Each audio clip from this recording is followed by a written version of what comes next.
오늘 이렇게 이 자리에 참여하신 귀한 성도 여러분, 하나님께서 주시는 은혜와 그리고 평강이 가득하시기를 바랍니다. 오늘 우리가 읽은 1절부터 5절까지 이 본문을 포함해서 이 3장 전체에는 사도 바울 선생께서 데살로니가 교회를 향하여 쓴 편지를 마무리하고 있는 그런 내용입니다. 3장의 전체의 큰 내용은 분명 데살로니가 교회 성도들이 오해하고 있었던 그 재림에 대한 신앙에 합당하게 성도들이 주님의 재림을 기다리며 어떻게 살아가야 되는가를 교훈하고 있는 본문임에는 틀림이 없습니다. 예를 들면 10절 한번 보시죠. 자, 10절에 우리가 너희와 함께 있을 때에도 너희에게 명하기를 누구든지 일하기 싫어하거든 먹지도 말게 하라 하였더니 우리가 들은즉 너희 가운데 게으르게 행하여 도무지 일하지 아니하고 일을 만들기만 하는 자들이 있다 하니 이런 자들에게 우리가 명하고 주 예수 그리스도 안에서 권하기를 조용히 일하여 자기 양식을 먹으라 하노라. 이런 권면이 왜 필요하게 되었냐면 예수님이 곧 오신다, 재림하신다 라는 그런 의식을 가지고 있으니까 데살로니가 교회 성도들이 일을 안 하는 것입니다. 금방 올 텐데, 금방 올 건데 무슨 힘들게 일을 할 필요성이 있는가 라는 마음으로 일을 하지 않자 사도 바울이 데살로니가 전서에서도 그 내용을 확인했듯이 주님의 재림은 언제 올 줄 모른다. 재림을 기다리는 성도는 시간을 기다리는 성도가 아니라, 날짜를 맞추는 자가 아니라 재림에 합당한 성도로 빚어지기 위하여 성도의 마음을 준비하는 자라. 그렇게 해서 여기에 무의도식하지 말고 일할 것을 이렇게 가르치고 있는 내용으로 확인할 수 있습니다. 자, 그런 교훈을 하기 이전에 1절부터 우리가 읽은 5절까지는 먼저 바울이 데살로니가 교회 성도들에게 기도를 요청하는 것입니다. 어떤 기도를 요청하냐면 두 가지 기도를 요청하는데, 하나는 이런 것입니다. 내가 그러니까 사도 바울이 전하는 이 복음이 데살로니가 교회에서 역사하시고 흥왕했듯이 내가 전하는 이 복음이 너희 교회와 같이 복음의 전진이 있기를 너희들이 기도해 주기를 바란다. 그런 것이죠. 그 두 번째 기도 제목은 이 복음을 전하게 될 때에 수많은 악한 꾀와 악한 자로부터 나를 건질 수 있도록 하나님께서 은혜를 주시기를 너희들이 기도하다. 그렇게 부탁을 한 것이죠. 여기 1절에 보면 끝으로 형제들아 너희는 우리를 위하여 기도하기를, 그 다음 주의 말씀이 전해질 때, 그러니까 내가 복음을 증거할 때 너희 가운데서와 같이, 그러니까 데살로니가 교회가 복음을 얼마 듣지 않았지만 그 복음의 역사가 강력해서 그 복음이 너희 가운데 퍼져나간 것처럼 내가 전하고 있는 이 복음도 너희와 같이 전해질 수 있도록 너희들이 나를 위하여 기도하라. 이것이 첫 번째 기도 부탁입니다. 두 번째 기도 부탁은 2절에 또한 이 복음을 전하는 데 있어서 많은 부당하고 악한 사람들이 나를 괴롭힐 것이고 이 복음을 방해할 것인데, 그런 악한 사람들에게서 나를 건지셔서 복음의 역사가 진행되기에 어려움이 없도록 여러분들이 기도해 주시기를 바랍니다. 이 두 가지 기도 부탁을 하는 거지요.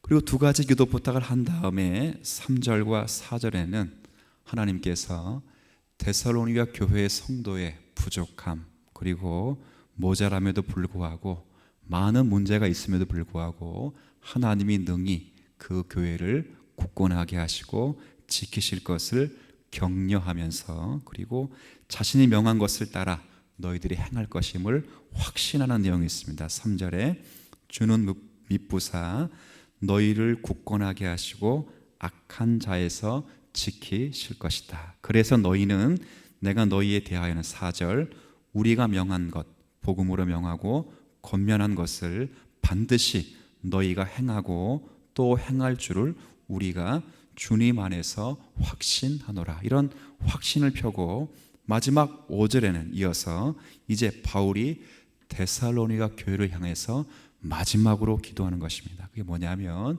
주님께서 데살로니가 교회 성도들의 마음을 인도해서 그들이 하나님의 사랑을 확신하고 그리고 그리스도의 인내를 본받게 해 주옵소서. 이것이죠. 5절, 주께서 너희 마음을 인도하여 하나님의 사랑을 깨닫게 하실 것이고 그리고 그리스도의 인내에 들어가서 어려움 중에서도 주님이 다시 오실 것을 믿음으로 기다릴 수 있는 성도가 되기를 원하노라. 마지막에 그렇게 기도하고 6절로 넘어가는 그런 구조였습니다.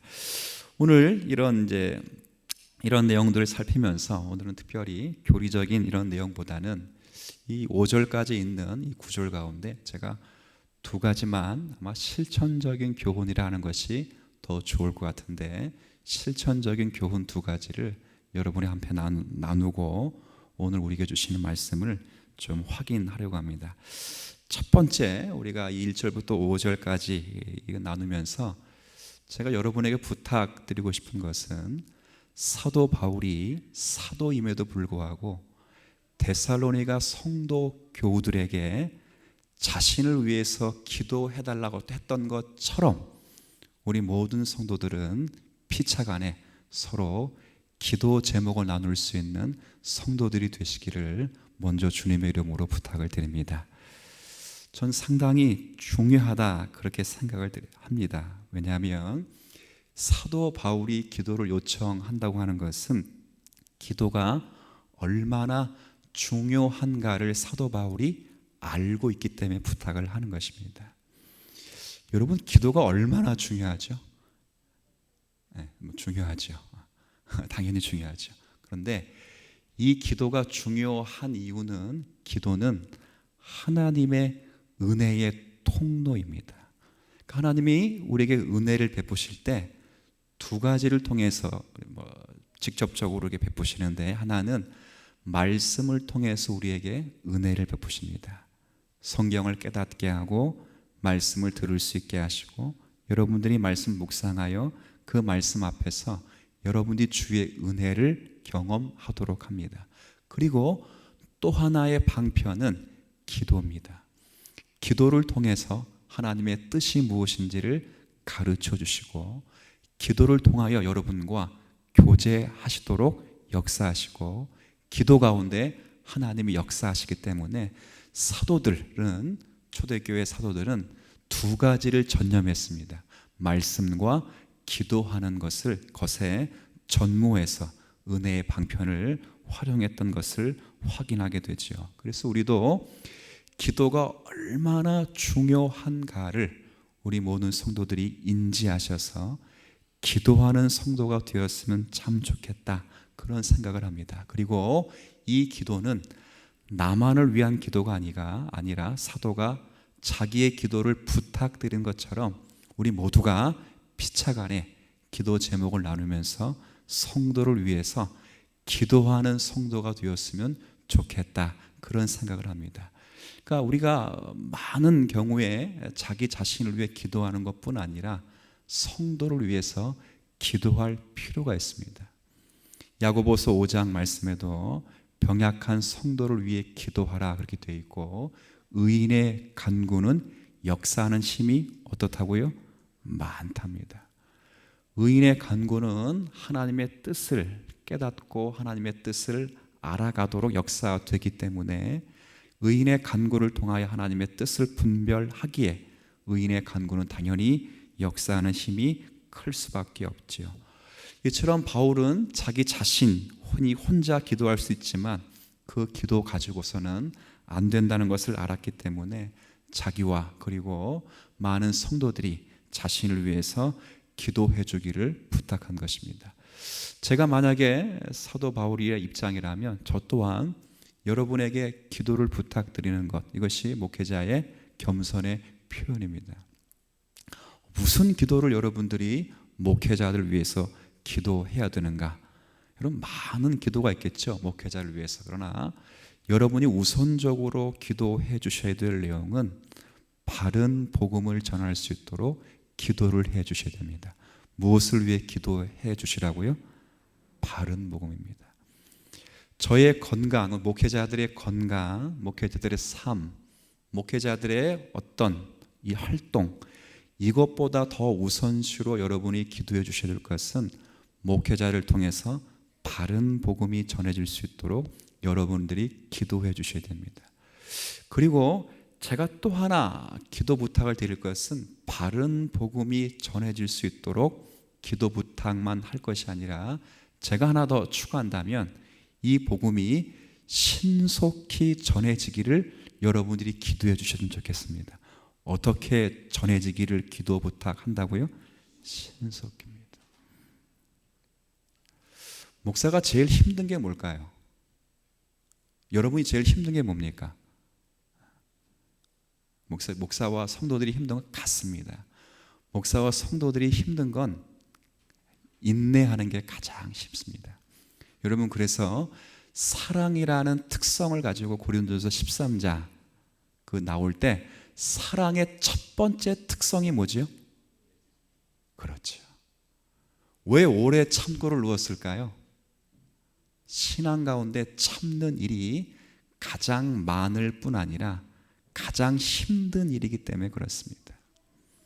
그래서 신앙 가운데 대표적인 특성이 사랑이라고 할 때 그 사랑의 대표적인 특성 하나가 바로 참는 것이죠. 인내하는 것이죠. 자신의 삶을 참아야 되고 상대방의 삶을 참아야 될 뿐 아니라 저는 제가 전해진 이 말씀이 여러분에게 열매로 성품으로 드러나도록 되도록 제가 참아야 됩니다. 인내해야 되고 제가 그 결실이 될 때까지 참고 또 참고 또 참아야 되죠. 이거 쉬운 일 아닙니다. 여러분이 제게 사례를 많이 챙겨주고 여러분이 제게 격려를 하고 여러분이 제게 밥을 많이 사주는 일보다 더 중요한 일은 여러분이 부족한 종들의 설교를 듣고 그 말씀에 반응하는 일이 가장 중요하고 제게는 효과 있는 일이고 감사할 일이죠. 근데 쉽지 않습니다.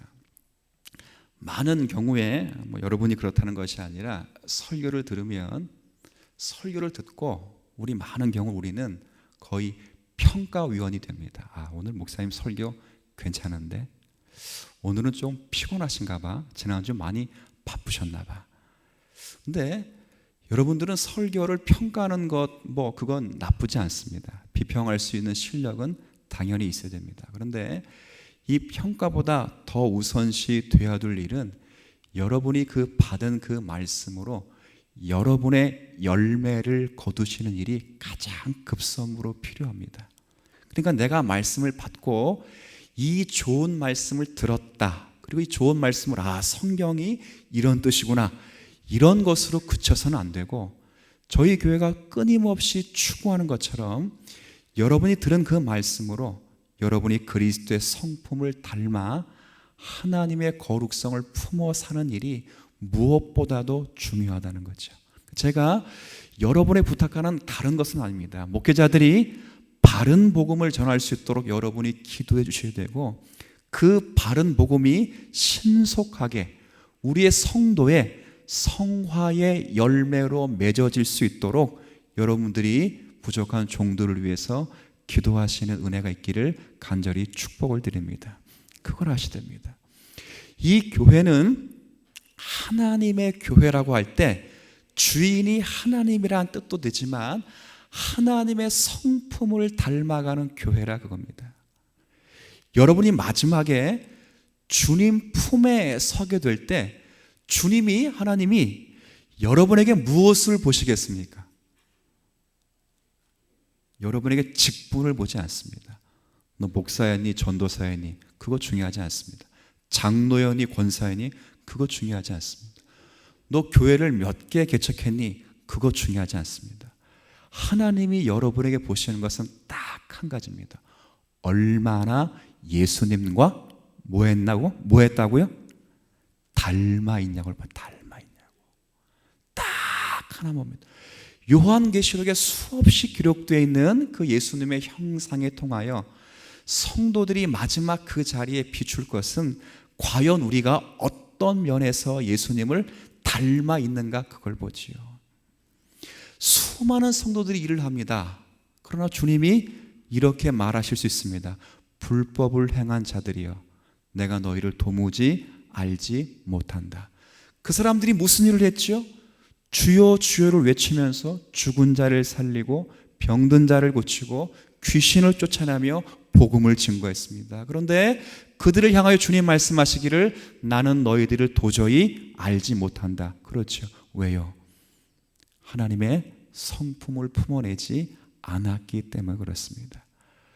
목회자들이 가장 힘들어하고 고민되는 것은 바로 복음이 전해지는 그 이면을 넘어 복음과 함께 복음에 합당한 성도의 삶과 그 성도의 삶 위에 그리스도의 성품이 증거되는 일, 그것이 성도가 누리는 특권이자 또 목회자가 가질 수 있는 특권이요 복이라, 전 그렇게 생각을 하기 때문에 이런 기도 부탁을 드리는 것입니다.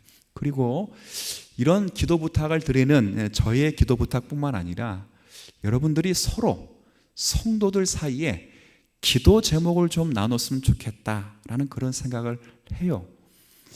여러분 그 구역 모임을 모일 때 여러분 다 기도 부탁하죠. 제가 이렇게 저는 신방을 가면 많은 이제 경우에 기도 제목을 서로 나누고 있다는 것이 확인되는 구역도 있고 사실 모르는 구역도 있을 것입니다. 그런데 서로 기도 제목을 나누고 있으면서 기도하고 있다는 것은 그 구역의 상당한 축복입니다. 기도 제목을 나누고 있다는 것 자체가 우리가 하나님을 의지하고 있다는 것 자체고 형제를 신뢰하고 사랑하고 있다는 사실의 결정체이기 때문에 성도를 향하여 기도 제목을 알고 있다는 것은 대단히 중요하죠. 여러분들은, 그래서 우리는 끊임없이 우리 주변에 있는 성도들의 기도 제목을 알고 있어야 되고 그 기도 제목을 하고 있어야 됩니다. 한번 곰곰이 한번 물어볼게요. 대답은 여러분이 개인으로 하셔야 됩니다. 그냥 하시면 혹시 또 제가 옆에 있는 분이 듣고 시험에 들 수 있기 때문에 여러분이 스스로 개인이 조용히 대답해 보셔야 되죠. 혹 여러분들이 올 여름에 제가 재직회 때 나누어 드렸던 우리 유치부, 유초등부, 주일학교 기도 카드를 여러분이 가지고 계신다고 제가 생각이 되는데 그 기도 카드를 지금도 기도하고 계십니까? 네, 아이고, 더 크게 아멘할 줄 알았는데 조금 아멘해가지고 조금 서운할 뻔했습니다. 여러분의 구역원들의 기도 제목을 놓고 매일 한 번씩 기도하고 계십니까? 우리 구역장님들, 여러분의 전도회원들의 기도 제목을 알고 계십니까? 나와 함께 밥을 먹고 있는 식사 자리에 있는 그 사람들의 기도 제목을 알고 있느냐, 그 말이죠. 기도 제목에는 그 사람의 고민과 철학이 다 묻어납니다. 그렇죠. 보이는 것에 나타나지 않습니다. 제가 교제하는 목사님 가운데 우리 교회에서 교사 대학에서 특강도 하셨고 설교도 하셨던 합신교세 박상복 목사님이 계셔요. 근데 그분이 경상도 해남 사람이거든요. 상당히 무뚝뚝합니다. 무뚝뚝한데 아니 경상도 분이 전체적으로 다 무뚝뚝하다 그런 면만 있는 게 아니라 사실 그분이 무뚝뚝해요. 근데 그분이 잘하는 게 있습니다. 잘하는 게. 뭘 잘하는가 그러면 상대방에 뭐라 묻느냐면 야, 너 요즘 무슨 생각을 하고 있고 무슨 기도 제목을 가지고 있느냐, 그걸 잘 물어요. 참 신기하죠.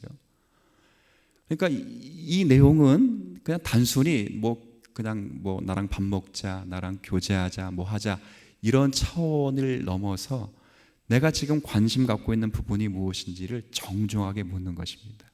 그러면 그 대답을 듣고 그 생각에 따라서 서로 대화를 나누고 그리고 기도 제목을 나누면 조금 더 친밀해지고 조금 더 가까워지고 애틋해지죠. 그러니까 성도가 서로 피차간의 기도를 나누는 것은 성도가 할 수 있는 특권이자 성도가 결속력을 가질 수 있는 하나님의 보편적인 수단이라고 하는 것입니다. 사랑하는 오늘 성도 여러분, 오늘 이 말씀을 듣고 저는 여러분이 먼저 기도할 수 있는 성도가 되시기를 부탁을 드리고, 그 기도는 여러분의 기도뿐만 아니라 각자의 기도 제목을 넘어 피차간에 서로 기도할 수 있는 제목을 나누고 그렇게 기도하실 수 있는 성도가 되시기를 주님의 이름으로 이 말씀을 부탁을 드립니다. 또 하나 살펴보게 될 두 번째 이 교훈은 3절과 같은 확신이 성도에게 있느냐, 그런 내용입니다. 여기 3절 같은 경우에 보시면 제가 한번 이걸 읽어볼게요. 주는 미쁘사 너희를 굳건하게 하시고 악한 자에게서 지키시리라, 이렇게 표현되어 있습니다. 여기 주님은 미쁘사라는 표현은 하나님은 신실하시다, 그런 뜻입니다. 미쁘다는 말은 신실하다, 그런 뜻이죠. 그러니까 이 말 속에는 하나님은 변함이 없으시다라는 뜻을 가지고 있는 것입니다. 그러니까 하나님께서 계획하시고 세우신 그 계획은 반드시 역사 속에서 시행되고 있다는 사실을 확증해 주고 있는 그런 말입니다. 그러니까 우리가 약속의 대상자, 상대방의 어떤 결점과 실력이 모자름에도 불구하고 하나님의 신실하신 그 약속하시는 하나님이시기 때문에, 즉 아브라함의 하나님이 되셨고 이삭의 하나님이 되셨고 야곱의 하나님이 되시는 그 결과로 아브라함에게 이삭과 야곱에게 약속하신 그 약속이 이루어지고 있다는 사실을 다시 한번 확인시켜 주는 것입니다. 신실하셔서 무엇을 하시는가? 3절에 보면 두 동사가 기록되어 있어요. 하나는 너희를 굳건하게 하신다는 동사와 그 다음 두 번째 동사는 너희를 지키신다는 동사가 있습니다. 누가 우리를 굳건하게 하시고 누가 우리를 지키시는가? 그럴 때 바로 주님이 우리를 굳건하게 하시고 우리를 지키신다, 그 말이죠. 그러니까 우리는 우리 스스로를 굳건하게 할 수 없고 우리를 지킬 수 없기에 주님이 우리를 굳건하게 하시고 주님이 우리를 지키시기로 확정하셨다는 사실을 기억하는 것입니다. 그래서 4절에 보면, 그래서 4절에 이런 확신이 있는 것입니다. 사도가 어떤 확신을 하냐면 4절 한번 같이 읽어볼까요? 시작. 너희에 대하여는 우리가 명한 것을 너희가 행하고 또 행할 줄을 우리가 주 안에서 확신하노라. 이게 무슨 말이에요? 사도 바울이 복음을 전하였고 사도 바울이 전한 그 복음을 따라 데살로니가 교회 성도들이 그 복음에 순종할 것을 확신한다, 그 말입니다. 그런데 이 확신이 사도 바울의 복음을 들은 데살로니가 교회 성도들이 깨끗하거나 실력이 있거나 마음이 정직하기 때문에 저들이 순종할 것으로 믿는다는 말이 아니라, 아까 3절에 저들을 굳건하게 하시고 저들을 지키시는 분이 누구시기 때문에 확신한다고요?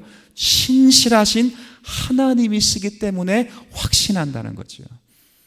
우리가 갖는 이 확신은 이런 것입니다. 그러니까 여러분들이 각 개인이 이 땅의 어려움 속에서 고난과 환난을 만나서 여러분이 당하는 이 환난과 고난 속에서 내가 이 모양인가, 이것밖에 안 되는가 라는 이 절망 속에서 헤어나오지 못할지라도 우리에게 희망이 있고 우리에게 미래가 있는 이유는, 나는 그 절망과 낙망을 헤어나올 수는 없지만 나를 지키시고 나를 굳건하게 하시는 신실하신 하나님이 반드시 나를 세우시겠다고 말씀하셨기에 그 자리까지 나를 세우시기에 내가 하나님 앞에서 확신을 가지고 주님을 섬길 수 있다, 그 말입니다. 그런데 이 말은 또 하나 자기를 신뢰하는 말이기도 하지만 상대방을 신뢰하는 말이기도 합니다. 한번 보세요. 우리가 이렇게 신앙생활 하면서 남들을 볼 때 자기보다 이렇게 연약해 보이거나 좀 부족해 보이면 참 이렇게 좀 측은히 여기는 것도 있지만 한편으로는 실력이 없구나, 그렇게 단념하고 무시하고 그러는 경우가 있습니다. 참 신기하게 세상에는 힘이 강한 사람이 강력하게 절대 군주가 되어서 군림하지만 그런 법칙은 교회에서는 있어서는 안 되는데 희한하게도 교회도 그런 법칙이 있습니다. 힘이 있고 말이 세고 파워가 센 사람이 거의 절대 군주가 되어서 교회를 좌지우지하게 되는 그런 경우가 있죠. 자, 그래서 그들을 보며 저 사람 아직도 멀었구나, 또 때가 안 됐구나, 저 정도 돼서 어떻게 하나님의 백성이 될 수 있을까라는 생각을 가지고 그를 단념할 수 있습니다. 그런데 그렇게 하지 말라는 것입니다. 왜요? 나를 하나님이 굳건하게 하시고 지키실 것을 내가 신실하신 하나님 앞에 확신을 받았다면 나와 함께 있는 모든 성도들도 그렇게 굳건하게 될 것이고 그렇게 지킴을 받아 반드시 하나님 앞에 서게 될 것을 확신할 것을 성경이 가르치고 있기 때문에 그렇습니다. 여기 우리가 다른 성경 구절로 한번 확인해 보실 것은 빌립보서 1장의 말씀을 한번 확인해 보시죠. 자, 빌립보서 1장입니다.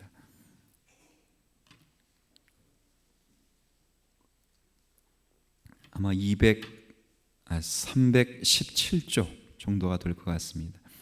317쪽에 보면 빌립보서 1장에 보면 6절 한번 보세요. 6절에 보면 1장 6절입니다. 한번 같이 읽어볼까요? 시작. 너희 안에서 착한 일을 시작하신 이가 그리스도 예수의 날까지 이루실 줄을 우리가 확신하노라. 착한 일을 시작하신 분이 누구죠? 하나님이시랍니다. 그러니까 하나님이 하셨기 때문에 주님 오실 그날까지 하나님이 신실하신 고로 하신 일을 완성하실 것이라는 사실을 확신하는 것입니다. 그러니까 빌립보 교회 성도들이 싹이 새파랗고 아주 싹이 좋기 때문에 하나님이 저희들을 축복하실 것이다 이렇게 말씀하는 것이 아니라 빌립보 성도회, 빌립보 교회를 탄생하게 하신 분이 하나님이시고 그 교회에 말씀을 통하여 성도를 내게 하신 분이 하나님이시라면 하나님이 신실하시듯이 반드시 빌립보 교회를 책임져서 그 교회가 교회답도록 세우시는 분이 하나님이시기 때문에 확신하는 것입니다. 어떻게 일을 하시는가? 2장으로 한번 가보시겠어요? 2장 13절에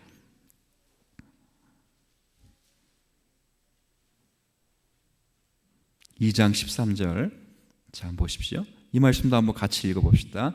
너희 안에서 행하시는 이는 하나님이시니 자기의 기쁘신 뜻을 위하여 너희에게 소원을 두고 행하게 하시나니. 자, 하나님이 행하신다입니다. 아까 1장 6절에도 하시는 분은 누구시라고요?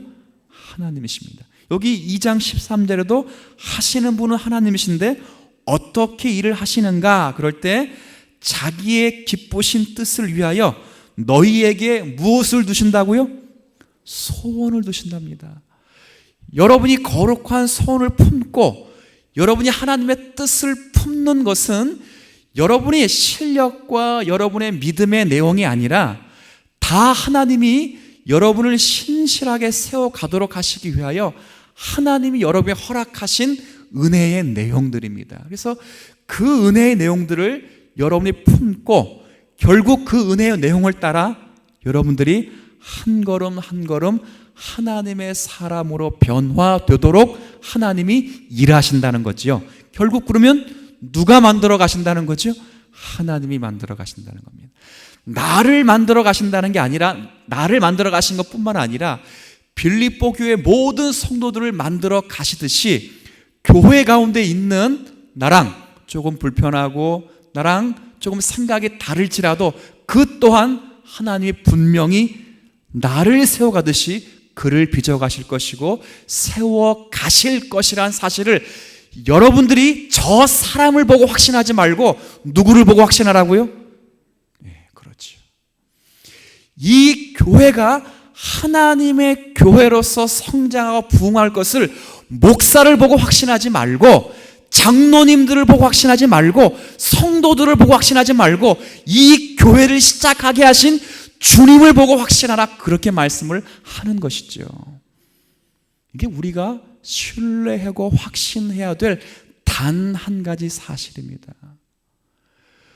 우리의 가정, 우리의 사업, 여러분이 섬기는 모든 자리가 여러분들이 훌륭하거나 여러분들이 기도를 많이 했거나 여러분들이 돈이 많거나 자원이 많거나 건강이 많아서 확신한 것이 아니라 바로 그 가정을 있게 하시고 여러분의 환경을 조성하시는 하나님이 그리스도 안에 여러분이 있는 고로 여러분의 가정과 환경을 책임지신다는 사실을 믿는 거지요.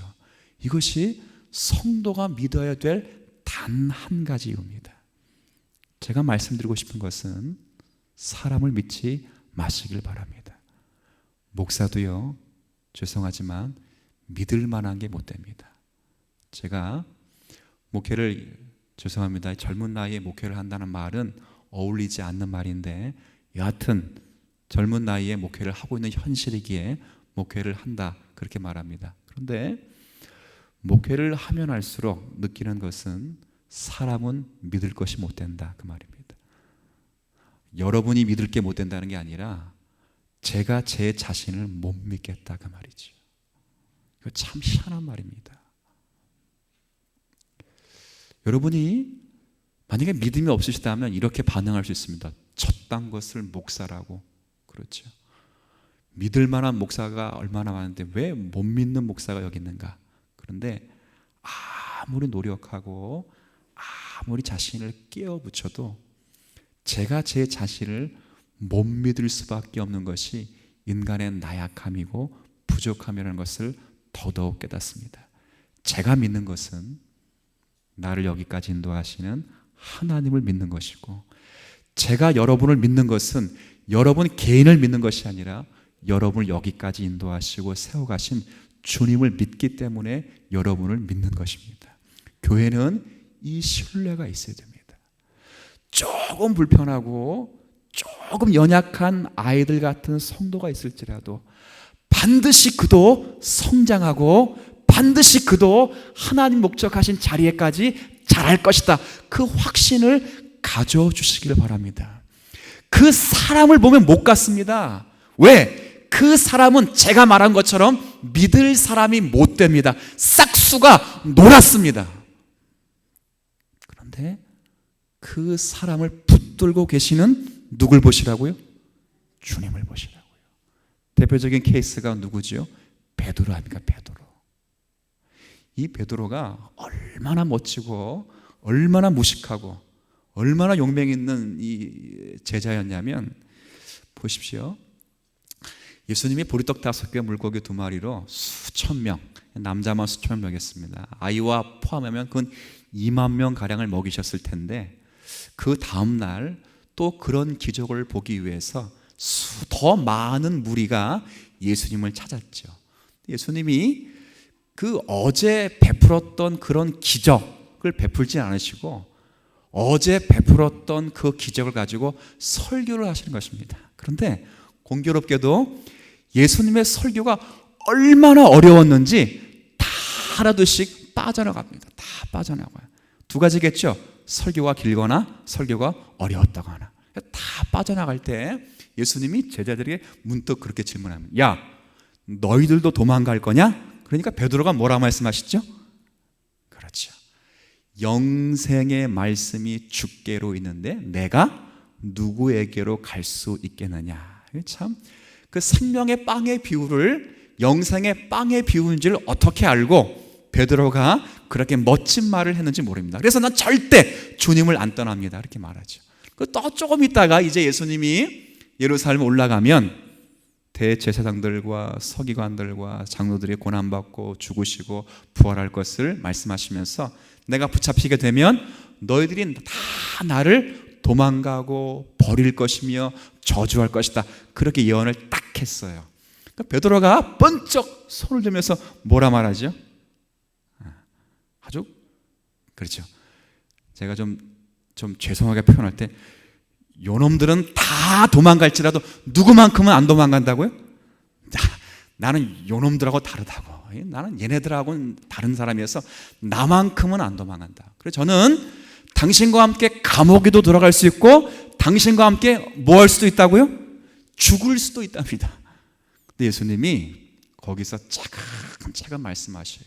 뭐라 말씀하시죠? 베드로야, 잘 들어라. 그런데 너가 오늘 밤 닭이 울기 전에 너가 나를 모른다고 몇 번 부인한다? 그런데 낙심하지 말아라. 너가 이 사실을 확인한 후에, 그러나 나는 너의 믿음이 떨어지지 않기 위하여 기도했다. 그리고 너는 일어나 형제들을 굳건하게 하라 그랬습니다. 베드로가 이 말씀을 들을 때 기분이 좋았을까, 안 좋았을까? 안 좋았죠. 자기가 죽음까지 따라간다 그랬거든요. 근데 베드로가, 예수님이 그렇게 이야기하신 거예요. 근데 이 예수님 말씀은 핀잔을 주시고자 하시는 말씀이 결코 아니고 저를 무시해서 하시는 말씀이 아닙니다. 실제 예수님이 붙잡으셨을 때 베드로가 다 아시는 내용이니까 중간 생략하고 결국 예수님을 저주하고 부인하다가 딱 세 번째 부인하는 그 순간에 뭐가 울었죠? 닭이 울었습니다. 베드로의 반응.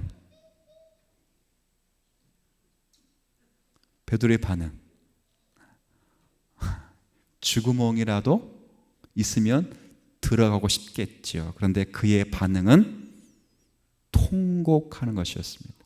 왜 통곡했죠? 중요한 말이 있습니다.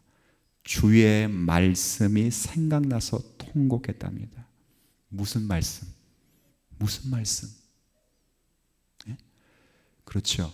너가 나를 3번 부인하리라. 그 말씀 뒤에 있는 말씀.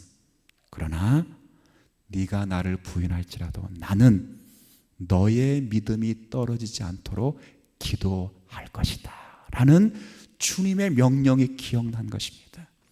그래서 베드로의 믿음 없다는 것을 꾸짖기 위해서 너가 나를 3번 부인할 것이다 이 이야기를 하는 것이 아니라 이 시험, 이 불세례, 이 십자가의 잔은 어떤 인생도 누구도 받을 수 없는 그 잔이다. 이 잔은 오직 하나님 앞에서 나만 받을 수 있는 잔이다. 그래서 모든 사람들은 그 잔을 못 받기 때문에 다 도망갈 것이다. 그런데 도망갔다고 해서 너를 버리지 말아라. 나는 너를 끝까지 버리지 않는다를 확인시켜주고 그 은혜를 예수님을 팔아먹는 그 자리에서 생각나서 깨달았다는 것이 아닙니까? 그리고 베드로가 제자들을 찾아가게 되는 결과에 이르게 되죠. 이게 뭡니까? 주님의 신실하심이죠. 베드로의 대표성을 가지고 어쩌면 우리를 향하신 주님의 신실하심이 아닐까 그런 생각이 들어요. 여러분도 많은 어려움이 있었죠. 올 한 해 쉽지 않았습니다. 누누이 말씀드리지만 사실 여러분 개인적으로 쉽지 않고 가정적으로 어려웠을 것이고 사업과 환경적으로 어려웠죠. 그런데 그 어려움 속에서도 믿을 건 나밖에 없다라는 마음으로 오시면서 이 자리에까지 모든 것을 체념하고 실제 성도 많은 경우에 여러분이 마땅히 감당해야 될 그 책임을 놓치면서 이 자리에까지 오셨을 수도 있습니다. 그럴지라도 여러분이 지금 주님의 이름을 부를 수 있는 것은 주님이 여러분을 위하여 중보하시고 여러분을 위하여 기도하신 결과라이기 때문에 그렇습니다. 이 은혜가 나만을 붙잡는 것이 아니라 우리 모든 성도를 동일하게 붙잡는 하나님의 은혜인 줄 아시고 우리 모든 성도들이 옆에 있는 성도들을 용납하고 그들이 하나님의 사랑을 깨닫고 그리스도의 인내에 들어가는 그날까지 서로를 용납하고 기도하고 용서할 수 있는 우리 모든 성도 되시기를 주님의 이름으로 부탁을 드립니다. 하나님 아버지, 사도 바울이 성도들 향하여 기도를 부탁하고 사도 바울이 데살로니가 교회 성도들 향하여 확신을 가지고 있습니다. 이 기도는 하나님의 도우심을 구하는 기도고 이 기도는 하나님의 역사와 은혜를 경험토록 구하는 기도일 것입니다. 우리 모든 성도들이 서로 기도하는 일에 마음 쓰는 귀한 성도들이 되게 하여 주옵시고 한 개인의 기도가 아니라 함께 소속되어 있는 우리 구역과 전도회와 부서 회원들을 위하여 기도할 수 있는 우리 모두가 되게 하여 주옵소서. 기도하지 않고는 일하지 않는 성도가 되게 하여 주옵시고, 기도함으로 하나님의 뜻을 분별하여 그 뜻 위에 우리에게 허락하신 하나님의 비전을 품는 모든 성도 되게 하여 주옵소서. 그리고 우리를 여기까지 인도하신 것처럼 하나님의 인도와 하나님의 신실하신 사랑은 우리에게만 그친 것이 아니라 모자라고 부족한 모든 성도를 향하여 세워가실 것을 기대하며 우리는 그들을 축복하고 그들을 격려하고 기다리고 인내해서 하나님의 나라를 세워갈 수 있는 거룩한 성도의 회가 되게 하여 주옵소서. 이제 남은 또 며칠을 보내게 됩니다. 거룩한 주일을 만날 때까지 죄와 타협하지 않는 성도가 되게 하여 주옵시고, 삶의 모든 자리자리마다 우리와 동행하셔서 하나님의 거룩한 성품을 만들어 가실 것을 기대하여 오늘도 내게 허락된 각자의 십자가를 지고 나를 부인하고 주님 붙잡고 사는 성도들 되게 하여 주옵소서. 그래야 할 때 그 성도들을 축복하시고 그 마음에 은혜를 더하시고 그 삶의 자리에 복을 더하셔서 많은 사람들에게 소금과 빛과 좋은 신앙의 모델로 승리하는 은혜가 있도록 은총 베풀어 주옵소서. 감사드리며 예수님의 이름으로 기도 올리옵나이다. 아멘. 하늘에 계신 우리 아버지,